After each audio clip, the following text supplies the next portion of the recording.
Broadcast is now starting. All attendees are in listen-only mode. Good morning, everyone. This is Alex Skarzinski. I'm a program specialist with the Tennessee Coalition, and I'm going to be guiding us through the webinar today on engaging men. And there's still a couple folks who have registered who haven't signed on just yet. So I'll give another, not too long, maybe just another minute to see if folks will join, and then I will get started with the presentation.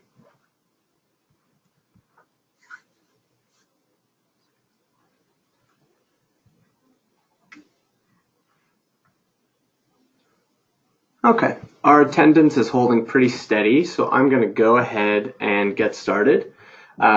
If you have any questions at all throughout the presentation, feel free to go ahead and enter them into the question box that should come up as part of your portal for viewing the webinar.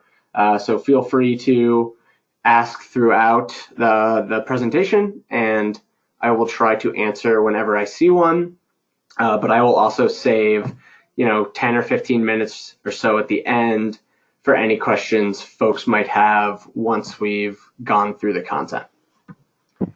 So to start off today, I wanted to share a little bit about myself. I obviously, as a man in the field, engaging men, especially when it comes to sexual assault and domestic violence, is a big passion of mine, and something that I have really benefited from.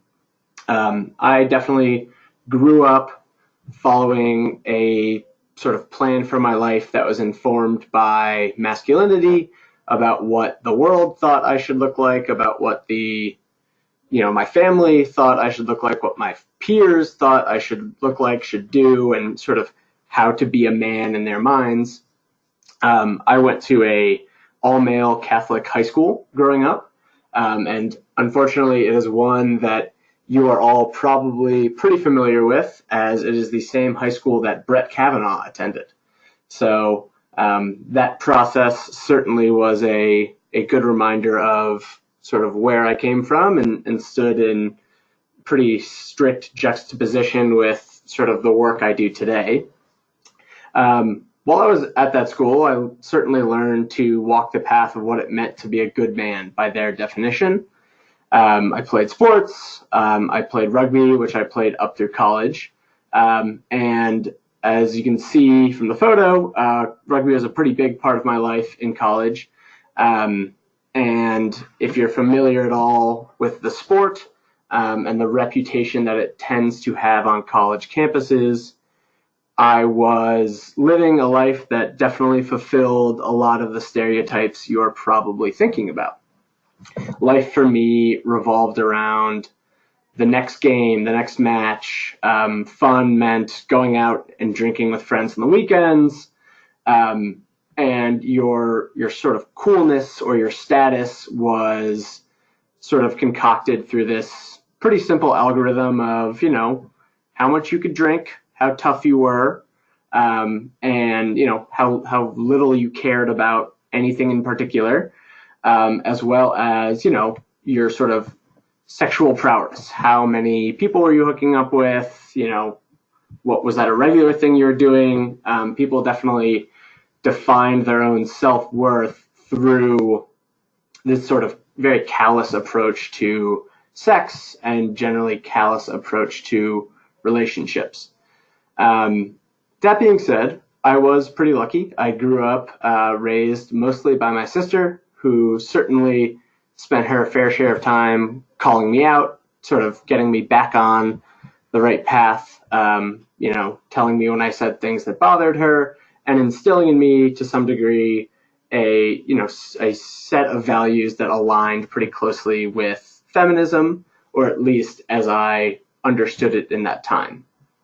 Certainly, I look back on that time with a bit of chagrin, a couple, regrets, but and for the most part, it was really these sort of mental gymnastics that I look back on and think of as where my values were on. In one hand, I would sort of rearrange those, or I'd watch my teammates do a particular thing or have a particular conversation, and I'd be performing these mental gymnastics to kind of reason around that and come to be like, oh, they might be saying this about how they only care about hooking up with women, but they're good guys, and they aren't those kind of people.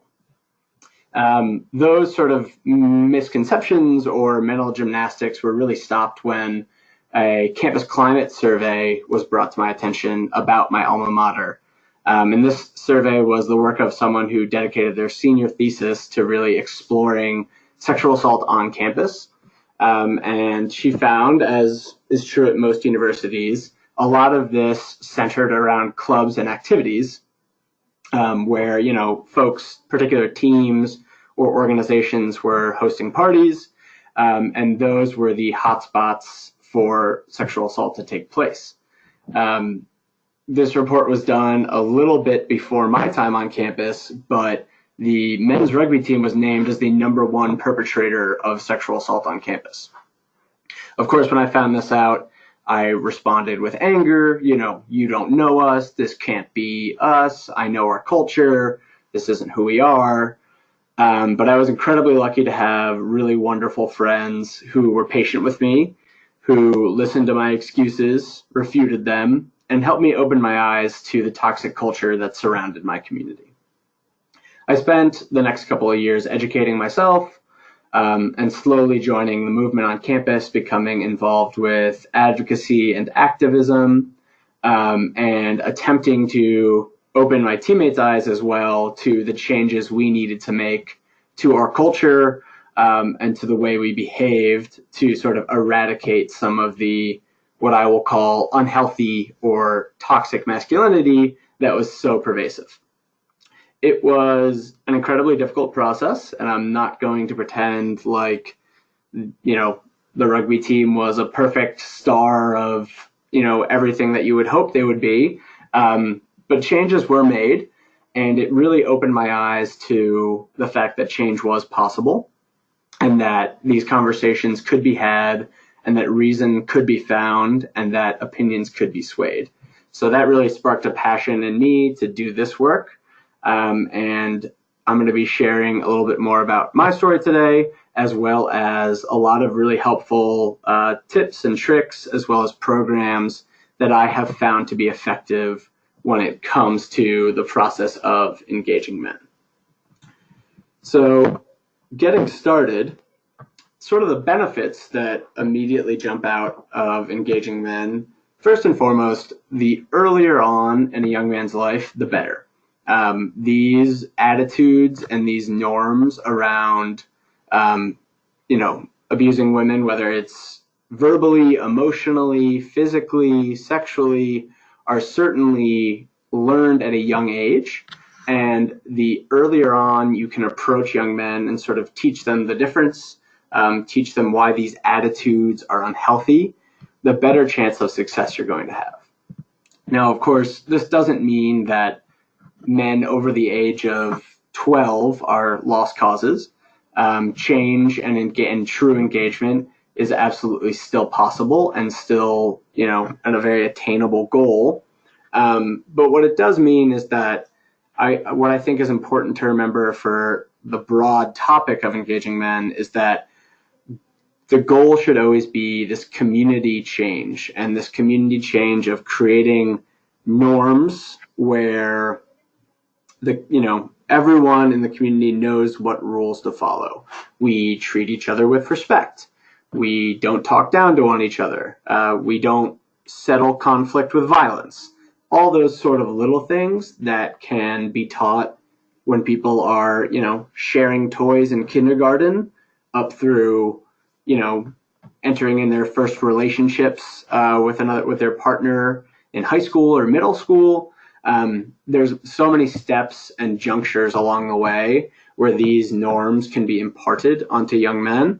And that really comes from building community and building a social structure in which this is the norm and this isn't an aberration. So I think the power of community work is particularly powerful when it comes to engaging men. One example of this that I found particularly interesting and certainly was a flashpoint for a lot of folks was the advertisement that Gillette razors ran at some point last year. Most of you probably remember it. It was a bit of a flashpoint for folks. It certainly angered a lot of folks. It made some folks quite happy to see a company taking a stand, but it certainly sparked a discussion, if nothing else. So I'm going to take a little bit of time and just show it. It's a pretty quick ad, just in case folks have not seen it, and then we'll discuss some pros and cons.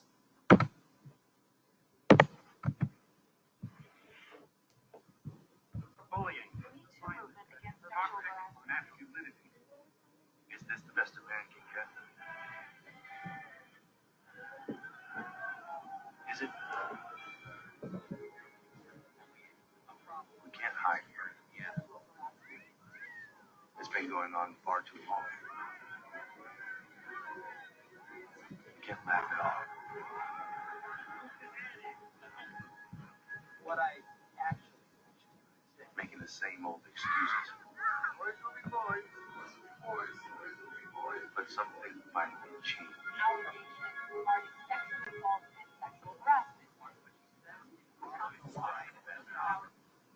And there will be no going back. Because we believe in the best in men. Men need to hold other men accountable. Come on. To say the right thing. To act the right way. Some already are. In ways big and small. I know.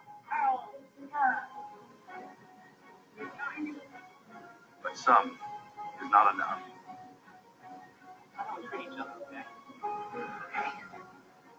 Because the boys watching today will be the men of tomorrow.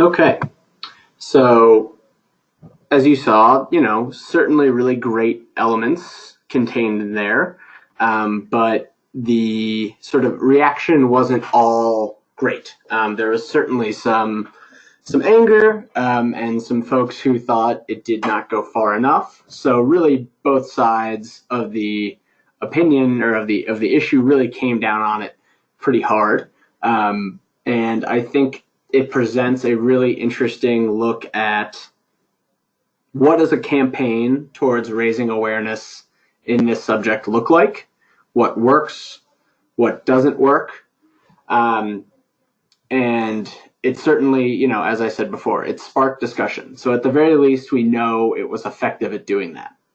So I'll start out with sort of looking at a breakdown of the cons. So it was pretty ambitious in scope. It didn't take on one particular element of unhealthy masculinity or toxic masculinity. It really focused in on this broad term.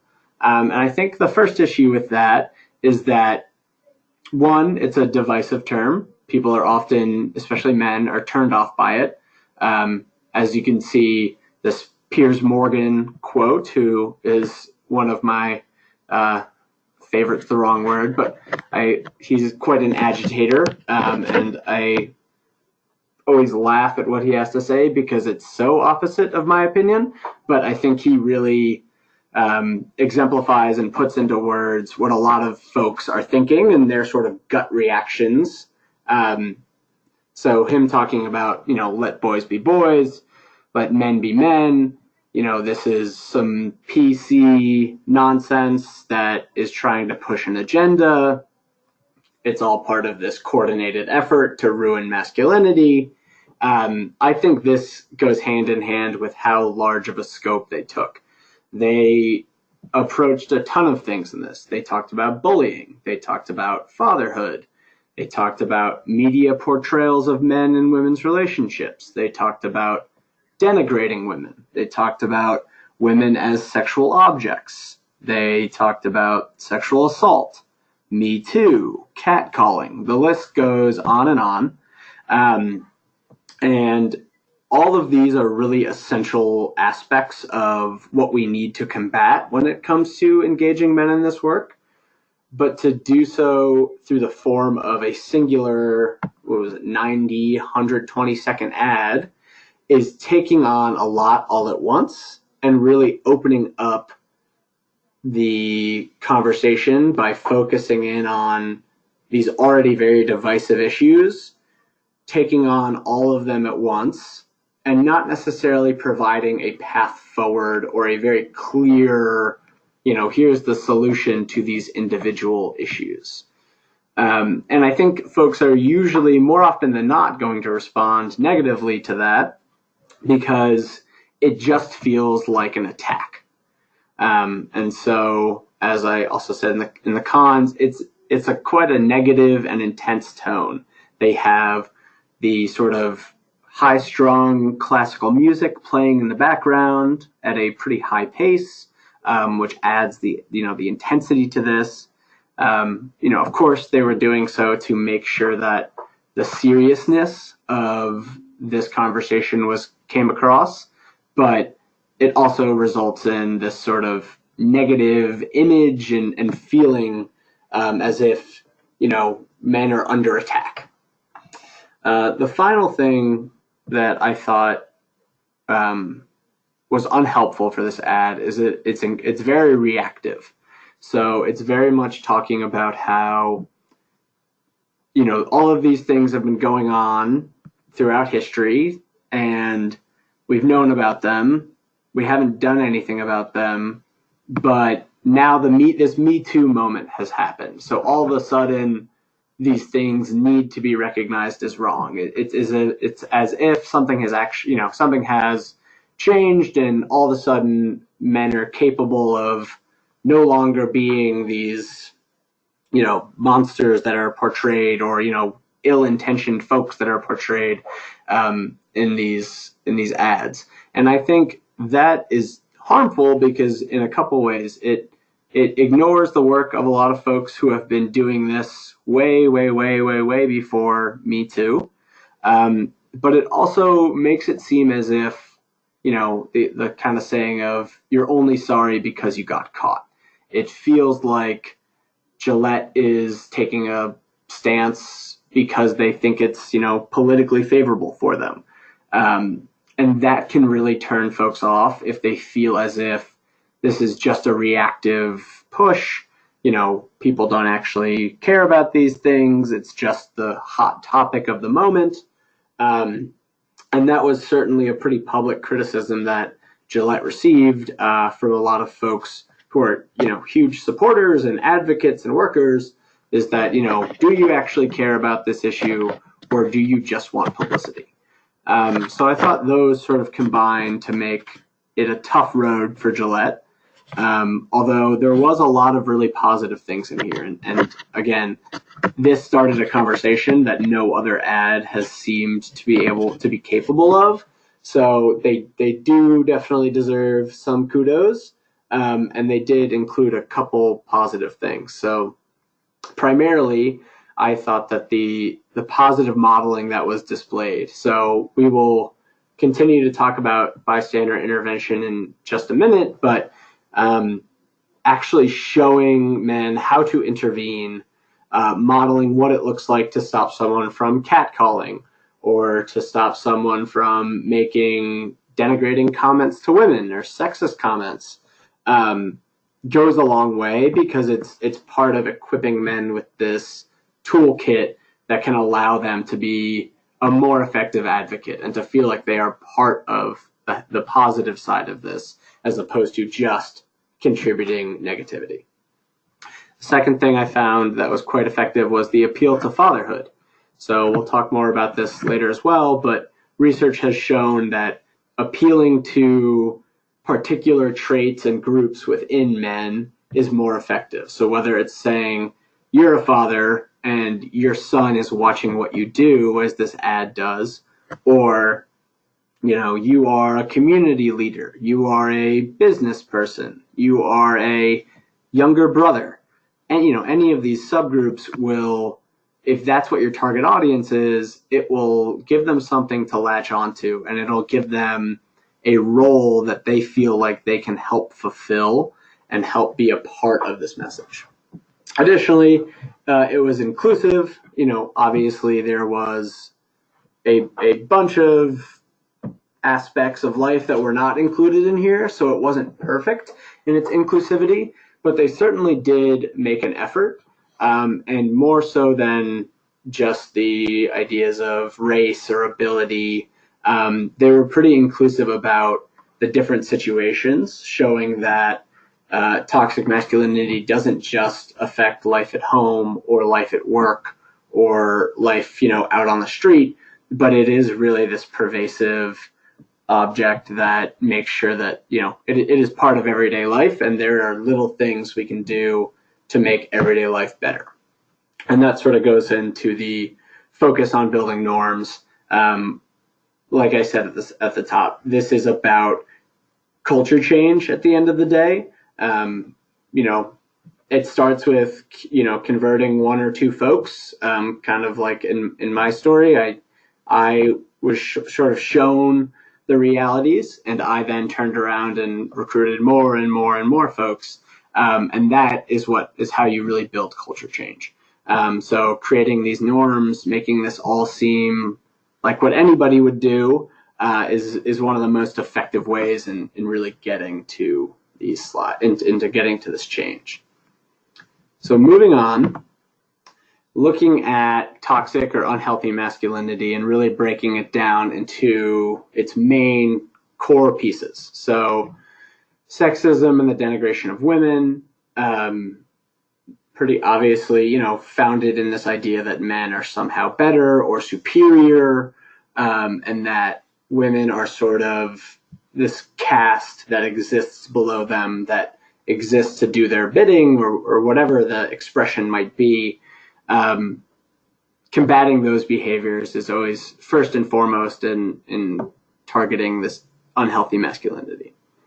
Next is calloused sexual attitudes. So, like I mentioned in my personal story before, it's pretty common, especially in a campus setting, to view hookups or to view, sexual conquest as this sort of currency that men are looking to gain, to sort of build their reputation, build their status, and thinking of sex as purely this transactional issue.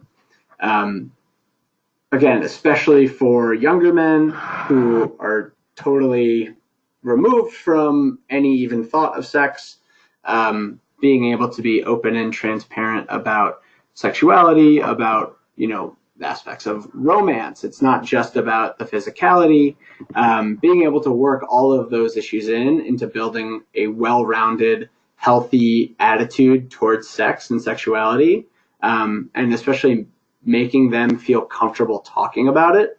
A lot of these calloused attitudes come out of a total inability to talk about sex outside of, hey, did you get some, or, did you end up sleeping with that person, whatever it may be. For the most part, of a core vocabulary and a core understanding of sex and an intimate relationship with it really prevents men from being able to talk about it openly, expressing their desires, their fears, whatever it might be, and breaking down those barriers is incredibly helpful.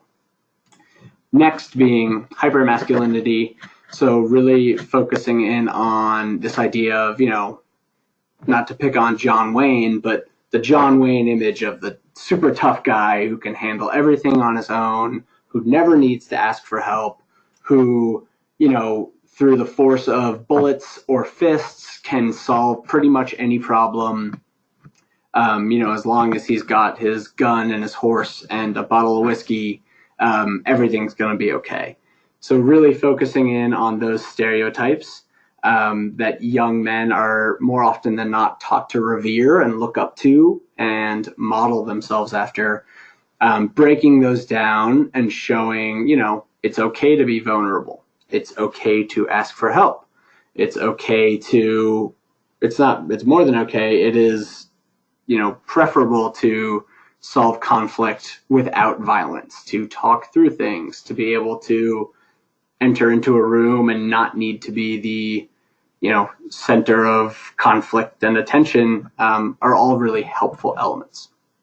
And then finally, having more honest conversations about drug and alcohol abuse. For one part, as folks use it as a coping mechanism or as a sort of social currency or status courier, showing how unhealthy that can be, showing that genuine relationships and genuine friendships don't need to be, only seen through the lens of alcohol or drugs, but also understanding when it comes to consent, and bringing it back to specifically sexual assault, understanding that consent cannot be present when people are under the influence of alcohol or drugs. So really getting that point across. These are not to be used as mechanisms for facilitating sex, for facilitating any interaction with folks, and learning how to build a healthy relationship with them. So when you're thinking about and when you're doing this work, sort of combating unhealthy masculinity, it's important to, one, always bring these examples and make them real. So not talking about sexism in the abstract, but talking about, here's something you may have seen at home, or here's something that I saw happen on the bus yesterday.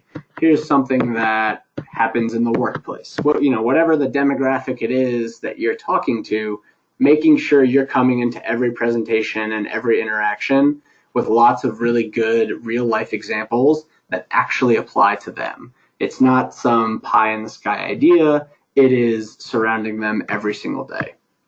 And when it comes to that, it doesn't need to be about sexual assault or domestic violence. Especially if you're talking to young men, that might be completely inappropriate for their age. Or it might just be that, that these are folks that you don't know particularly well. You don't have a relationship with them, and jumping to sexual assault, jumping to domestic violence could turn them away. So we already know that these things exist so prevalently in the world everywhere else. If you're finding that folks are turned off by the conversations about sex or about domestic violence, using other methods to get to talk about these topics can be very helpful.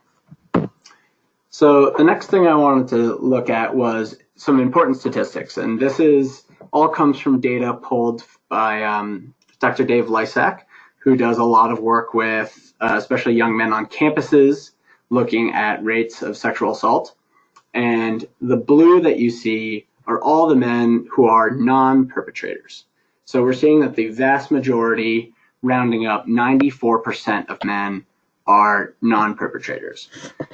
Are these statistics absolutely perfect? No, but they do show that more likely than not, it is the majority of men who are not actually committing acts of rape on campuses.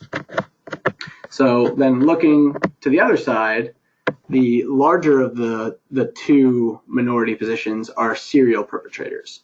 So we actually see that among serial perpetrators, in this case, 76 men were responsible for 439 rapes.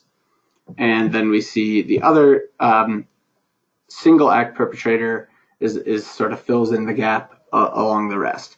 And what's really important here is that statistics like these make the conversation much more approachable for men, especially when your focus is on sexual assault. It is a lot better and to come into the room and say, listen, no one here is trying to tell you that every single man in the world is a rapist or is this evil, malicious human being who is out there to basically prey on women. No one's trying to say that. But what we are trying to say is that this is a serious problem. It is a widespread problem. And most importantly, there's something that you, as a non-perpetrator, can do about it. And that's why, for me, I think bystander intervention is really one of the most important aspects. So moving on to take a look at bystander intervention. Like I said, this idea of being able to join the movement as an ally and not be seen as or to feel like an antagonist is very powerful. And bystander intervention is a really good method for this because it gives them tools and equips them with this power to be able to intervene. So it starts with education, being able to understand and recognize negative or dangerous situations. And then the next step is, okay, you've recognized the situation. How can you be part of a healthy and safe solution? So, of course, the focus is always going to be on safety. The focus is always going to be on making sure that the situation is resolved in a healthy way for all parties involved. But that really gives men, in particular, this approach that they can be a force for good, and not just the person getting blamed.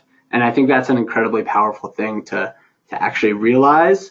And I know that in my own experience, that was a really powerful turning point in being able to say, okay, I don't just have to lament that men are the cause of so much violence or men are the cause of so many issues. I can actually be part of fighting against that and building what my vision for manhood or masculinity, which is much more positive, actually looks like. Another thing is that it appeals to this inherent sense of protection that is often seen among men. It is a pretty common personality trait, and whether that's because men are taught or because they're born that way, I can't say for sure, but it is certainly something that over time research has shown again and again is something that men are attracted to. And then finally, as I said, it really comes back to this idea of building your community the way you want it to be. And bystander intervention, a world in which everyone checks in on each other. It's not weird to ask, hey, are you comfortable? Or, do you need help getting home? You've had too much to drink. Do you need me to help you move that chair? Whatever it is. Building that culture where it's okay to ask, it's okay to check in, and when it comes from a really positive, helpful place, can be really powerful. Two of the folks or the programs that I think are doing this pretty well are, one, Safe Bars, which is based out of Washington, D.C., but is in cities around the country. The coalition is part of a group implementing it in Tennessee through the Department of Health.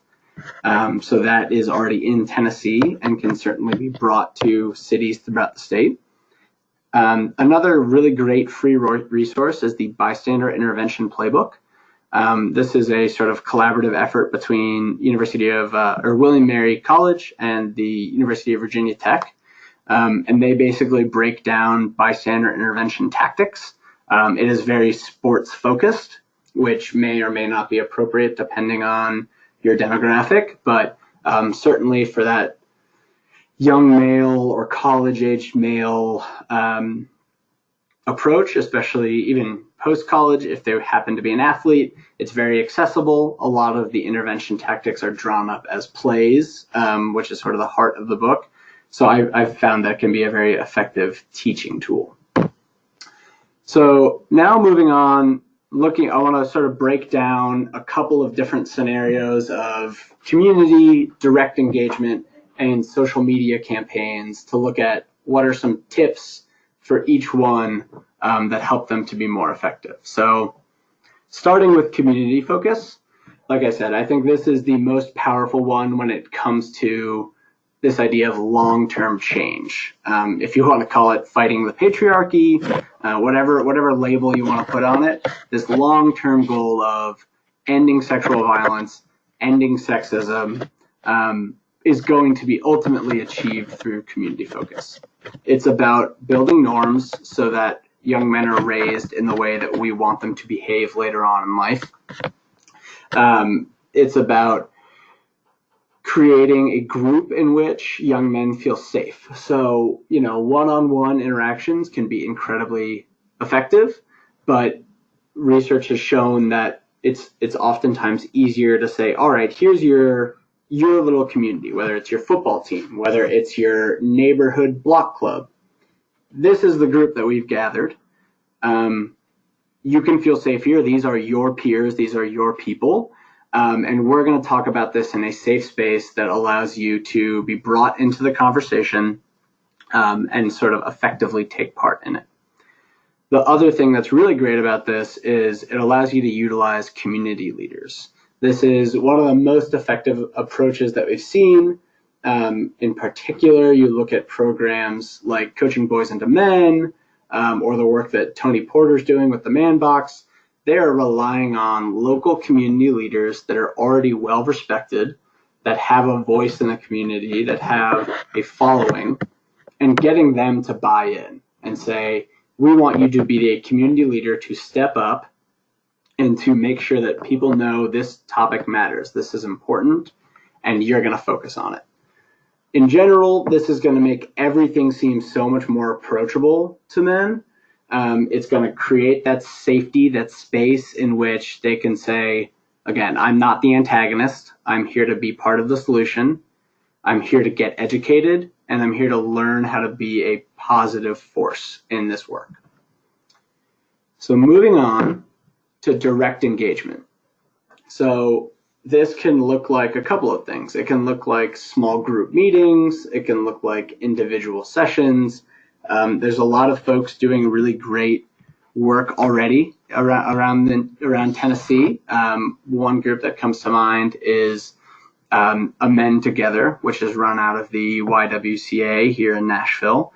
They meet with high school and middle school students once a week in small groups of about 20 to 30 young men, and they talk about life. They have a curriculum that they follow. It mostly focuses on inclusivity, masculinity, and sort of taking apart things like sexism or calloused attitudes towards relationships or sex, and breaking down those barriers to have honest conversations.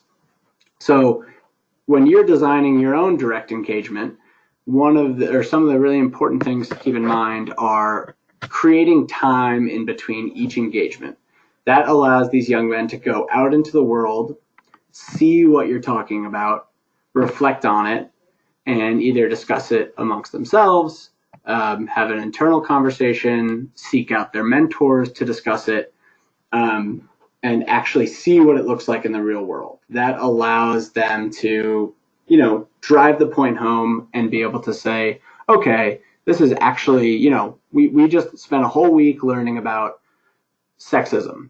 And I had never really thought about it before, but I do see how, at my office, the CEO pays less attention to ideas brought forward by women, or whatever the situation may be. They get to see that modeled. And now that they're on the lookout for it, it all becomes more and more real to them. The other thing about direct engagement is because you have sort of this captive audience, you can really focus on building skills. You can make them feel like they now are equipped with a toolkit, whether it's how to think about sexism in their life, whether it's how to think about healthy relationships in a more positive way. You can literally walk them through their questions that they might have, their concerns they might have, and sort of be able to equip them so that they feel like they're not on their own in this. The most important thing of direct engagement is always going to be choosing the right facilitator. It should be someone that really understands the community, that can relate to them, and that these men can feel like they can trust. Whether that's finding someone from the community who is already a leader, or if that means putting in the legwork. If you're not part of that community, but this is your mission to work with them and to work on these topics, earning their trust, understanding that what the particular issues of that community are, and being able to ingrain yourself so that you're not an outsider telling them, well, I saw this happen in Idaho, and I think you should try it here, because it might not be the right solution at all. You need to understand where they're coming from, where their issues are sort of born out of, and how you can tailor solutions to make sure it makes sense for them. The other important part of a facilitator is managing the room. So there are always going to be, folks who aren't totally bought in, or folks who, whether it's young boys giggling at talk about sex, or if it's men, chiding each other for being emotionally vulnerable or for being sensitive about something, there's always going to be that presence. So learning how to, deal with that, put out fires as they come up. And of course, it's always going to be difficult. It's always going to be hard. But having the facilitator who can manage those situations is actually absolutely critical. And when it comes to actually picking a facilitator, choosing someone with confidence in their own opinions, their own, if they happen to be a man, their own masculinity or their own definition of what masculinity is, and their ability to embrace and jump onto complex topics is critical. Especially when you're dealing with young boys, they're going to have questions, they're going to have concerns, they're going to ask really difficult questions, and you need to be able to not shy away from that. The facilitator needs to be able to step into the role, answer with confidence, or they could be honest and say, listen, this is a really hard question. I know what I think, and I don't want to, I have my opinions. Let's talk about it. Let's have an open forum and have a really controlled discussion about what exactly that looks like. Some other things, just quick reminders when it comes to this. Make it real. Don't talk about things in the abstract or in the extreme of one side, because that's going to make it seem like this sort of other world to people. It's really great to do that with case studies, looking at examples that have already happened, especially if they're from within your own community or a community that shares similarities. Role playing, doing positive modeling of interactions, whether it's how to de-escalate a situation or how to have honest and difficult conversations, doing that role modeling and that sort of play can really be beneficial. And then, of course, Q&A, being open to answer questions that come up. And as part of that, you really need to create a space in which doubts, concerns, fears can be raised without men feeling like they're going to be attacked or rebuked. But being able to take those questions or concerns, even if they are alarming, and turn them into teaching moments, knowing that these are behaviors, norms, and attitudes that have been learned and ingrained, and this work involves rewriting those attitudes, rewriting those behaviors. So moving on to the sort of final aspect, social media advertising. So going back to this idea of Gillette, was it effective? Was it not effective? It's pretty common to see this look like a social media campaign in a lot of communities. I know a lot of shelters or different counseling organizations focus on this aspect of social media and of local campaigns.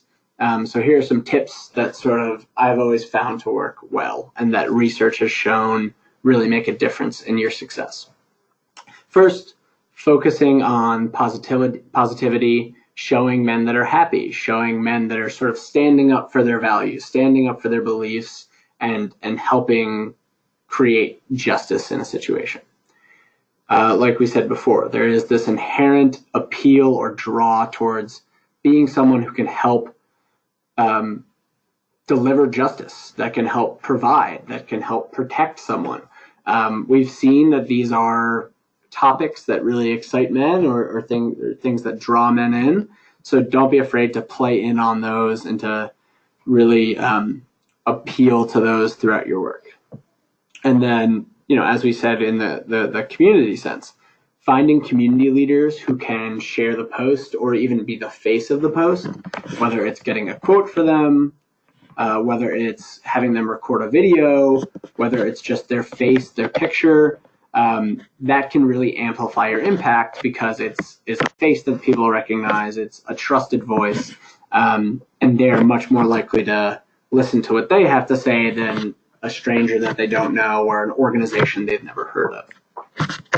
Another thing is really focusing in on demographics. So, like we said right at the top, if you're concerned about fathers, if you're concerned about siblings, if you're concerned about athletes, playing in on those in your campaigns, showing them modeling fatherhood, showing them mothering, athletes at a party or after a game, de-escalating situations, having healthy conversations, moving away from violence towards better communication.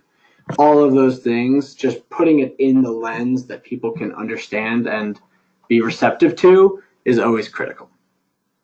And of course, the last thing to remember is that this is a complex problem. We're not going to solve sexism in a day. We're not going to erase toxic masculinity in a day.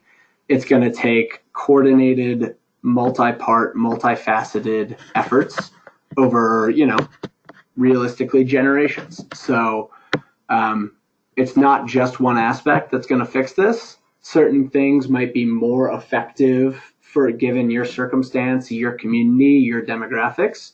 But research has consistently shown that it's the multi-pronged approach. It's having group sessions. It's having a community campaign. It's having social media campaigns or advertising campaigns, and having them all work in cohesion. That is the most effective at reaching men, getting them to buy into these ideas and getting them to join the conversation. So that is all I have for today. I will stick around for a couple minutes. Any questions that folks want to ask, I'd be happy to dive into anything in more detail, anything you want to hear more about that maybe wasn't covered. I am more than open and happy to answer. So I will give you a few minutes if you want to put anything in the question box. And if not, I will sign off in about 5 minutes if there's no activity. Thank you very much for being with me today, and I look forward to answering any questions.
Well, no questions have come through, and it looks like folks are starting to drop off. So I'll go ahead and end it here. This will be available on YouTube on our channel at the Tennessee Coalition. And of course, I am available to answer any questions you might have. My email is a.skarzinski. I'll go back to the first page so you can see how to spell my last name. At tncoalition.org.